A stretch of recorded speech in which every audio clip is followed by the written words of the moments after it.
हम आज भी, हम आप लोग को कभी बोलते होंगे कि घड़ी साबुन से हम नहा लेते हैं, किसी रीजन क्या है, बचपन से वही मिला था नहाने के लिए। यहाँ पर तो 5 टिप्स मेरी तरफ से जो आपके लिए, आपके सफलता के लिए बहुत मायने रखती हैं।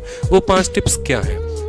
तो देखो, पहला चीज कि आपको अपने रिसोर्सेज को लिमिटेड रखने हैं। आपको ज्यादा बकवासबाजी के पीछे नहीं भागना, क्योंकि होता क्या है कि 2 साल 3 साल तक तैयारी कर रहे हैं, चीजें इतनी जान रखी हैं, इतना अंबर है, इतना एकदम पूरा का पूरा समंदर बना रखा है कि अब समझ ही नहीं आता कि अब क्या करें। तो वो चीजें मत करो। जिस तरीके से मैंने एक एक बात आपको बताया, काफी कंसाइज में बताया कि सिर्फ पॉलिटी के एक टीचर, सिर्फ इकोनॉमिक का एक सब्जेक्ट एक टीचर, वहां से कंप्लीट करो, नोट्स बनाओ, अपने रिसोर्सेज को लिमिटेड रखो। मैथ्स में जैसे कंप्लीट बैच ले लिया आपने, अब आप निश्चिंत हो जाओ कि हाँ, चीजें यहाँ मिल गई, क्लासेस मिल गई, वीडियो मिल गई, पीडीएफ मिल गई, यहाँ से पूरा का पूरा कंप्लीट हो जाएगा।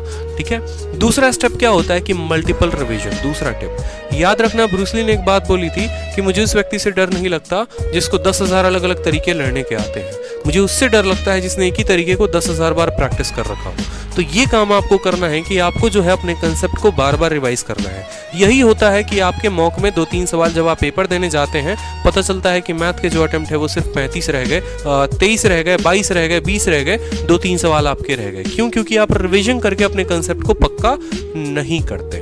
तो आपको रिवीजन पे ध्यान देना है। तीसरा, आपको डेली मॉक देना है। जब आपका पेपर नजदीक आएगा तो आप डेली मॉक देंगे, और जब आपका पेपर जो है काफी टाइम है अभी, तो आप वीक में एक मॉक देकर और उसकी अच्छी एनालिसिस किया करिए। जो सवाल गलत है उनको भी देखिए और जो सही है उनको भी देखिए कि सही वाले में और बेहतर क्या अप्रोच लगाया जा सकता था, और जो गलत था, ठीक है, उसमें गलती क्या हुई, किस तरीके से मैं उस पर काम करता। चौथी बात, अपनी कैलकुलेशन के ऊपर काम किया करिए। इसके लिए एक एप्लीकेशन आती है मैथ ट्रिक की, तो उस एप्लीकेशन को मदद लेकर आप अपने कैलकुलेशन को काफी बेहतर कर सकते हैं। अगर कैलकुलेशन अच्छा नहीं है तो सवाल को लास्ट स्टेप तक तो बना कर लेकर जाओगे, लेकिन कैलकुलेशन के चलते छोड़ दोगे, मतलब तुम्हारा 2 मिनट गया पेपर में।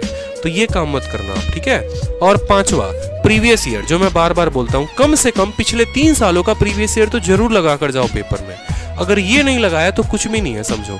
आप एक ऐसे टीचर के माइंड के हिसाब से तैयारी कर रहे हैं, कैसे बुक के माइंड के हिसाब से तैयारी कर रहे हैं, जहां से सिलेक्शन तय नहीं। लेकिन अगर आप प्रीवियस ईयर लगा कर जाते हैं तो आप पक्का एसएससी ओरिएंटेड पढ़ाई कर रहे हैं। ठीक है। खुश रहिए, मस्त रहिए, ध्यान रखिए, कमेंट में अपना प्यार जरूर व्यक्त करिए और वीडियो को लाइक करिए। धन्यवाद।